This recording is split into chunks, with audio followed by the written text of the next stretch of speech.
Bonjour à tous et bienvenue sur Tuto Blender. Dans cette vidéo, j'aimerais revenir un peu sur un sujet concernant CG Cookie et plus particulièrement le Blender Market. Donc, pour vous remettre dans le contexte, il y a quelques temps, j'avais fait une vidéo parlant de la Blender Extensions Platform. C'était une vidéo de réaction à un épisode spécial de Blender Today, parce que Blender Today sort plus vraiment de vidéos, mais là ils avaient sorti une vidéo spéciale pour parler de l'Extensions Platform, et donc c'était tenu par Pablo Vasquez, accompagné de Dale Feinto. Et Dali Feinto avait mentionné lors de la vidéo que lors de la Blender conférence de Los Angeles, qui venait juste de terminer à l'époque, CG Cookie avait fait une annonce officielle comme quoi le Blender Market allait changer de nom. Alors, pour rappel, CG Cookie, c'est une plateforme de formation en ligne de Blender en anglais.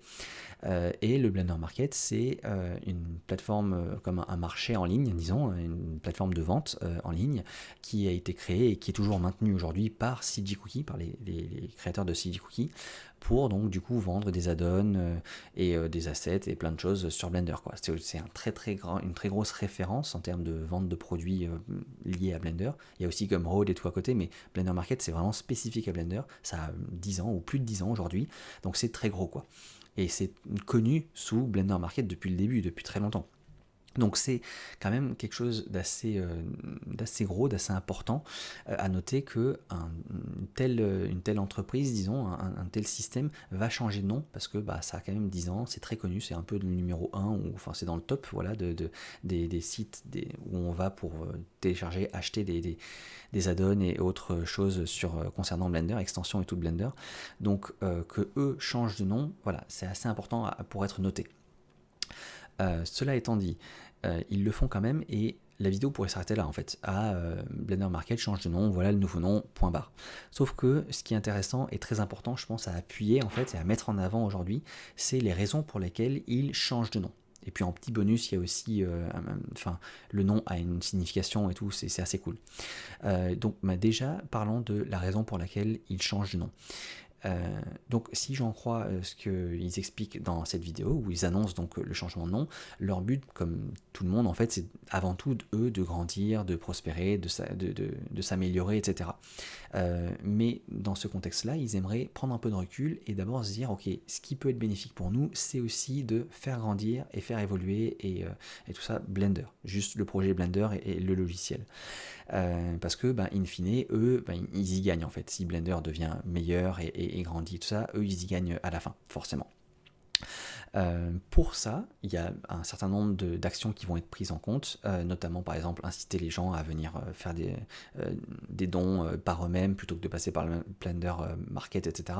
Mais la raison qui mène au changement de nom, c'est le fait de se dire, ok, autant le projet Blender, le logiciel Blender et tout, c'est open source, c'est libre, on peut le partager, etc. et tout, autant la marque Blender, vraiment le nom Blender en tant que marque déposée, ça n'est pas public. C'est quelque chose qui est une marque déposée et que la Blender Foundation se doit de protéger. Pour ça, pour protéger leur marque Blender, il y a des règles et un certain nombre de choses qui ont été mises en place pour par exemple faire en sorte que le nom Blender ne soit pas utilisé directement dans un nom d'entreprise ou de produit ou autre, comme par exemple Blender Market. Ça c'est un mauvais exemple, quelque chose qui n'est normalement pas autorisé. Néanmoins, il existe des exceptions, notamment pour des sites comme Blender Market qui sont déjà existants depuis un certain temps, avec de l'ancienneté, etc., et qui peuvent être tolérés. Et d'ailleurs, CG Cookie est éternellement reconnaissant à la Blender Foundation d'avoir jusqu'à présent toléré Blender dans le nom Blender Market. Ils ne sont jamais venus vraiment réclamer, dire il faut que vous changiez de nom, etc. Et tout. Mais CG Cookie, donc le Blender Market, trouvent que eux, justement, ils ont cette position de fer de lance, entre guillemets, ou de pouvoir montrer par l'exemple que, étant justement une grosse plateforme, une grosse structure qui est très visible, très vue, tout ça, et très importante dans la communauté, venir faire cet exemple et de montrer en affichant clairement cette intention de protéger le nom de Blender, de changer de nom, ça aura un effet assez positif sur faire donner un exemple en fait, et montrer par l'exemple. C'est pour ça qu'ils font la décision de changer de nom. Et ça, je trouve que c'est assez important à noter, à marteler même, et à montrer partout. Parce que autant eux, c'était une structure qui était très sérieuse, très propre, très bien et tout ça, et assez connue et tout. Donc à la limite, ça entache pas vraiment le nom de Blender.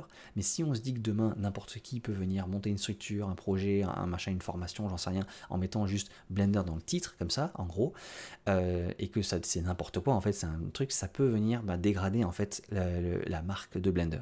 Et c'est ce qu'on cherche à éviter. Alors, dans ces règles, à la limite, on peut utiliser Blender en sous-titre, si jamais on dit « Ah, mon super projet, un projet pour les Blender artistes ». Ok, là, il y a Blender, mais en sous-titre à l'intérieur, en dessous, quoi, en petit.